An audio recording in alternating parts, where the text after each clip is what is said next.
welcome to another episode of the Forgotten Athlete podcast with your host, Joseph. Today is Wednesday, September 14th. If you're listening to this today, tomorrow, the next day, give me a like, give me a subscribe, and leave a comment or a review if you want. Just trying to see how people are feeling about my thoughts and kind of go from there. Excuse me.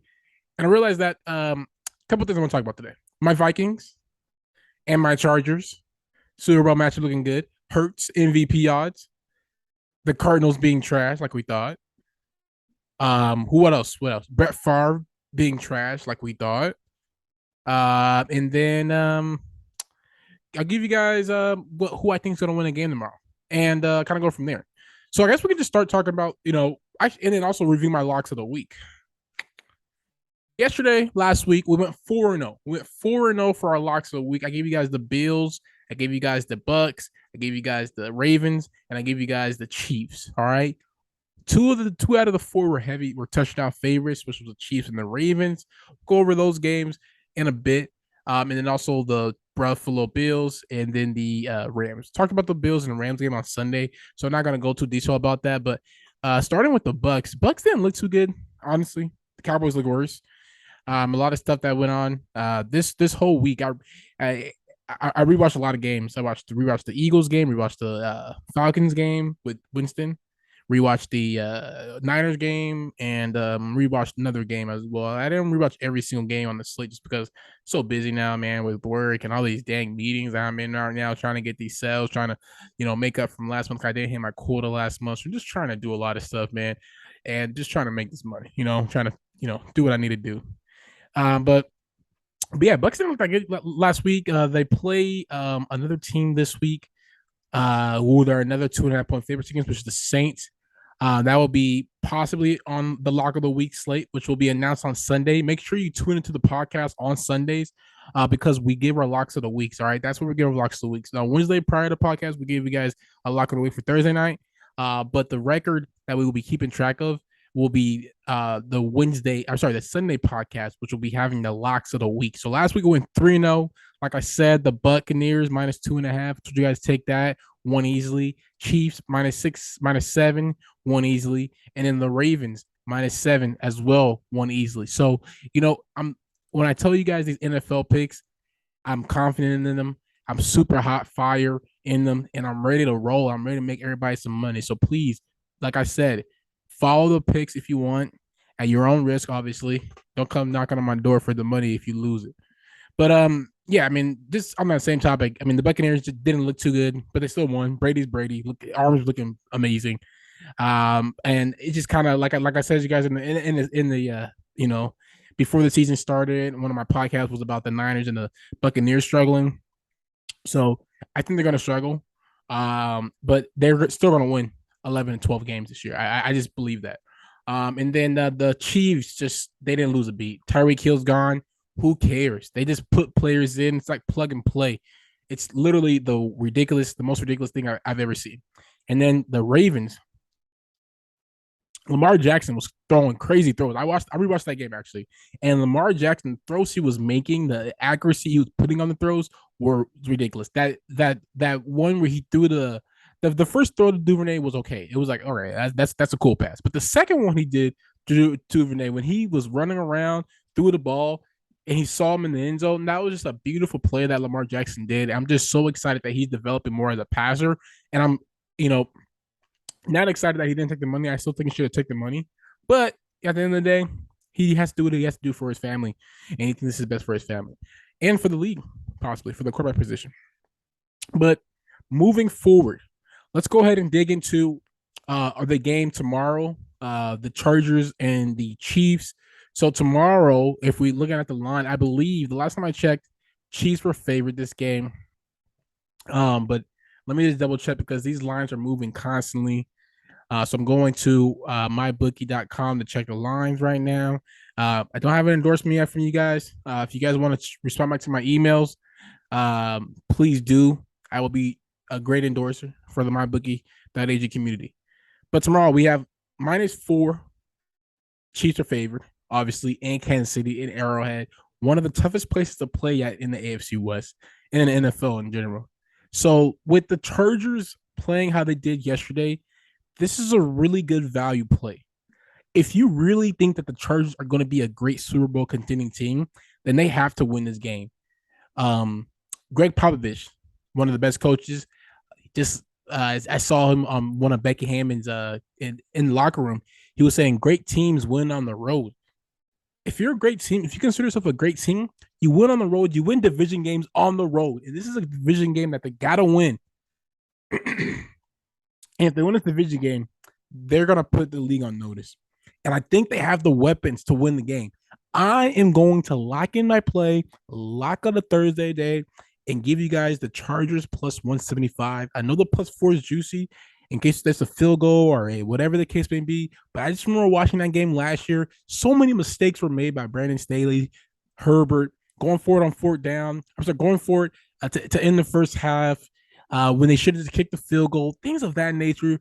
Mistakes that should not be happening in his second year coaching a great Super Bowl contending team. They got better defense. Khalil Mack had 3 sacks last week. Joey Bosa on the other end. They're just dominating. Derwin James controlling the backcourt. I like to call the secondary the backcourt just because it's the back. And, you know, they have a great secondary. J.C. Jackson, I'm not sure if he's going to play tonight or tomorrow night. It's just a short week, so I don't expect him to play. But even then, this is a team that should win this game. Chargers should be favored this game. I don't know why the Chiefs are favored this game, obviously because of Mahomes, but the team is better. The Chargers are a better team. Take the Chargers plus 175. Double your money, double your bankroll before the weekend starts. All right. $50, we'll win about $80. All right. $100, we'll win about 175. Just double your money before the weekend if you want to get this going. But yeah, man, I think that's one of the better plays of the week. Underdog plays. Obviously I'll have my locks of the week on Sunday. But so far our Thursday night football picks are 1-0. And there's only been one, but we're 1-0. All right. So we're gonna take the Chargers plus 175 money line. We're not taking the points. We're not bums. We believe in the team that we picked to take the Super Bowl. And on that same topic, we're gonna transition over to the Chargers and over to the Vikings because both teams look good. Both teams look completely different because of the addition of the players that they've had. The Chargers, obviously the names I've already mentioned with defensive side, Keenan Allen development, DeAndre Carter development. Shout out to him. He's a Bay boy. I used to train with him. Great guy. Great person all around. Great. And he's a hard worker. He's one of the shiftier people I've ever worked out with. And I've worked out with a lot of great athletes, but he was like, I worked out with him when I was a senior in high school. He was, working up at Sacramento State, playing there, killing over there. He'll come down to school. He would come down to our school, train with us because our coaches that we had used to work with them. And the dude had the shiftiest feet. His feet were always quick. Feet were always on points. Routes were always crisp. He never took a rep like lightly. Every rep he did, it was like game speed. It was ridiculous. And I'm not surprised to see where he's at right now. He's made a lot of improvements since he's been in the league. So shout out to him, man, because he deserves it all. But back to the Chargers. I think the Chargers are my Super Bowl play. Like I said before in the initial point, I've been taking the Chargers to make a Super Bowl for a long time, and this year is no different. I love Justin Herbert. He's an Oregon guy. I love Oregon. Everybody knows that who knows me. And I just feel as if they have the tools to get to the Super Bowl. And they proved it against the Raiders. Tough game, division game, first game of the season, tight finish, but they overall closed it out. And obviously Derek Carr didn't play his best, but at the end of the day, like Derek Carr said, that's a great team. They're one of the better teams in the league. They're a top 3 team in the league, in my opinion. And they have one of the best quarterbacks in the league. Vikings, on the other hand, what did I tell you guys? I told you guys the Vikings would be a match made in heaven. Kevin O'Connell, Kirk Cousins would be a match made in heaven. And boy, did they look like it. Justin Jefferson might be the best receiver in this league. I know everybody says Devontae Adams, but nobody's doing what Justin Jefferson is doing. Not even Adams is doing what Justin Jefferson is doing. Adams, he does a lot. I'm not saying he's not the best route runner in the league. I want to say I definitely concur he is to anybody that says he is.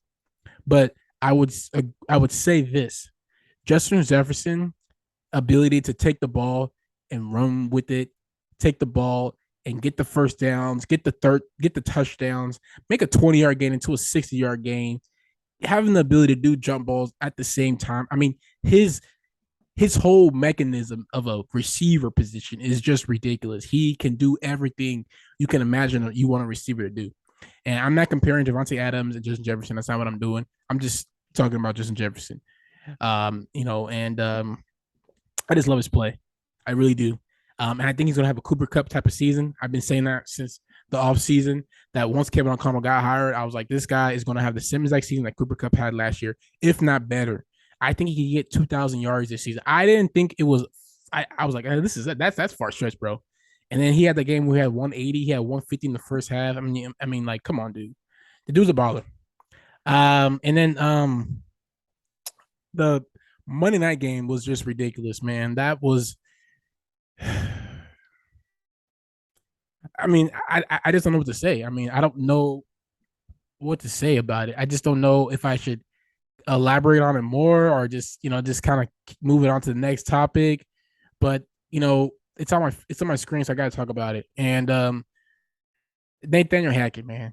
I told you already. I'm in my Instagram video. I was like, these owners are not gonna be waiting for you to win a Super Bowl. These guys they would want to win now. They have the money to buy you out and pay for another head coach while they're paying you over the next 4 seasons. They don't care.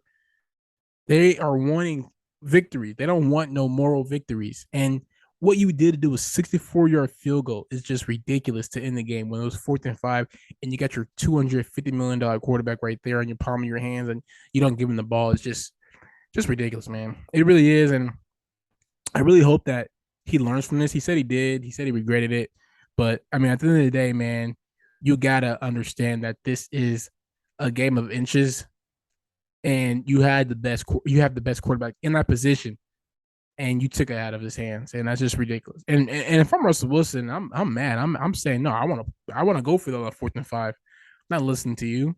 I mean, he would have told Pete Carroll that. You know what I'm saying? So why not stand up to this dude? You know what I'm saying? So, and Pete Carroll, man, shout out to him. He's just the happiest man alive. He's so happy to get this win because everybody was betting against him. Literally 95% of the people were like, but it was all the Broncos. It was ridiculous. And then the next on the table, we got Trey Lance, man. And I've been following a lot of Niner media stuff, talking to a lot of Niner fans, and everybody's pretty positive when it comes to Trey Lance. The media is positive. The local media, I would say, is positive to Trey Lance. The national media is more, they're all on that bandwagon of like, no, they need to get Jimmy G, back in the game. And this is what I was saying. If you guys remember closely, I said that Jimmy G would get signed back, and I said that the only thing that they have to be concerned about is if they start off 0-2, they start off 2-2, they start off 1-3, start off anything of that nature. 500 for the first 4 games, under 500 for the first 4 games. It's going to be some scrutiny about Trey Lance because you have this guy who just took it to the NFC Championship in the quarterback room, and he's not playing. And Niner fans were like, no, that's not going to happen. We're going to beat the Bears. We're going to beat the Seattle Seahawks. We're going to start off 4-0. And now look at it. You're 0-1. You just lost to the Chicago Bears. So now are you that confident, Niner fans? Niner fans, look at me. Look at me, Niner fans.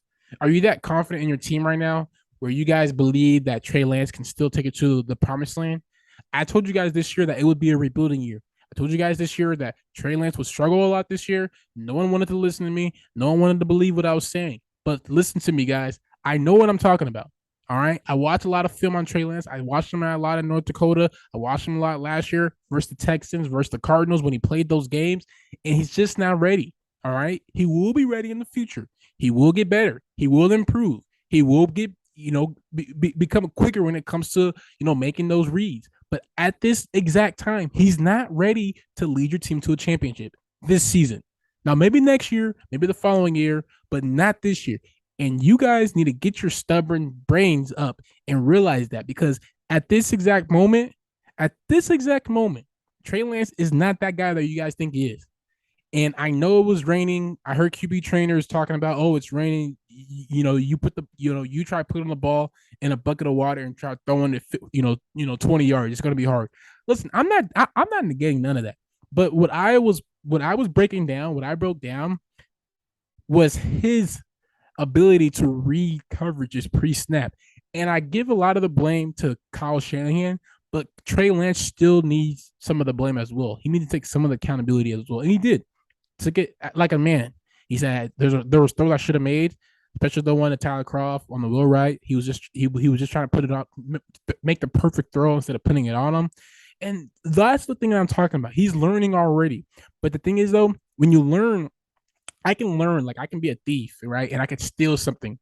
And I could be like, nah, okay, yeah, that's wrong. But you could still go to that store the next day and steal something else, right? So is Trey Lance going to learn from this, right? Is he going to learn from this? And if he doesn't learn from this, right, is he going to make the same mistake next week, against Seattle?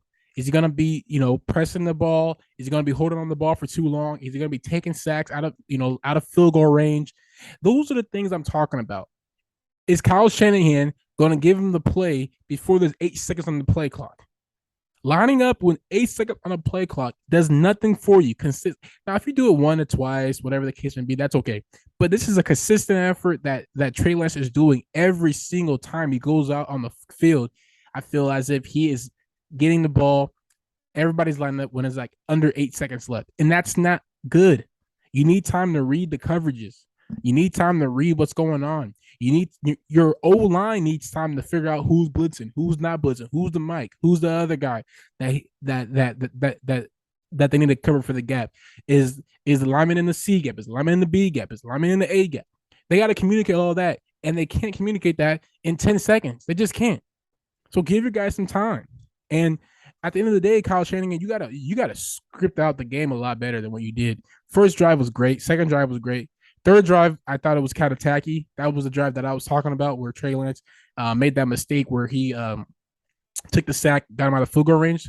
But, I mean, at the end of the day, you just got to play better. And that's my thing with Trey Lance. I know you're young. I know you haven't played at all in the NFL. I know you're just a rookie this year. But at the end of the day, your team traded 3 first-round picks for you, and you only played 14 games up until that point. And this is the big money league, man.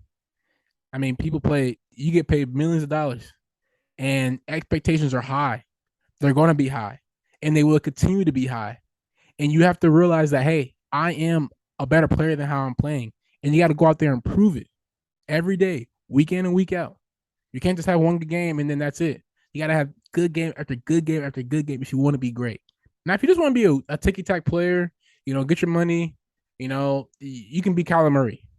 But if you want to be a great, like Brady, like Aaron Rodgers, like Mahomes, if you want to be in that upper echelon, which it seems like you want to do, right? It seems like you want to be in that position. You got to play better, and you got to progress a lot faster than what you're doing right now, man. And I mean, I'm not saying that Trey Lance played horribly. I'm not saying that. That's not what I'm saying. What I am saying though is that he didn't play up to his expectations against the Bears.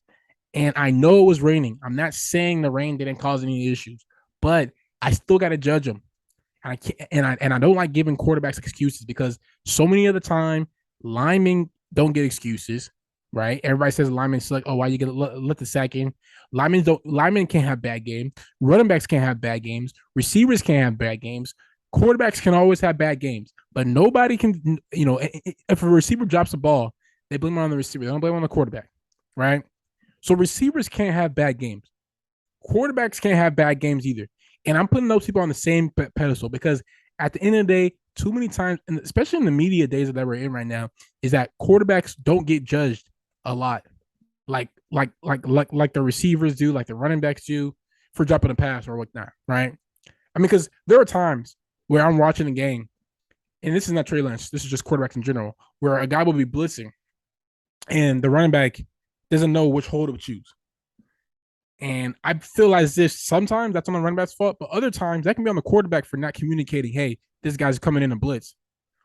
Oh, take this guy. So, I mean, I think all of it comes into play where football is a team sport, and you got to realize that you can't do something without the other person. And when it comes to Trey Lance, I'm tied back to Trey Lance. He needs to do a better job at doing the little things, doing the small things, and that's all going to come into play as he grows. I'm not saying that Trey Lance will never be great because he is. He's going to be a great quarterback. I just know he will have a great career because Kyle Shanahan is a great play caller, and he's going to make him to the point where he is going to be able to be put into the best position possible. But what I will say is that he's going to face a lot of criticism, and is he going to be ready for the criticism if they start off 0-2? If they start off 0-2, if they lose next week against the Seattle Seahawks, it's going to be like it's going to be so crazy in the Bay Area the following Monday. Heck, that Sunday is going to be crazy. Because so many people are calling the radios saying, why not start Jimmy G? Obviously, Trey Lance is not ready. He's 0-2. He hasn't thrown a touchdown pass. He's just not good. He's throwing interceptions. He can't get through his reads. All this stuff is going to be, portrayed about Trey Lance in only 2 games. So this is, I know that the Niners are taking it step by step at Trey Lance, but there's that elephant in the room, and we all know what that elephant in the room is, and who that elephant in the room is. But that's it, man. That's all I got to say today. Niner fans, hit my DMs if you don't agree with me. Hit my comments if you don't agree with me. But say something to me, all right? But I'm out of here, man. I'll see you guys Sunday. Give you guys my lock of the week. But like I said, plus 175, Chargers and money line. It's money in the bank.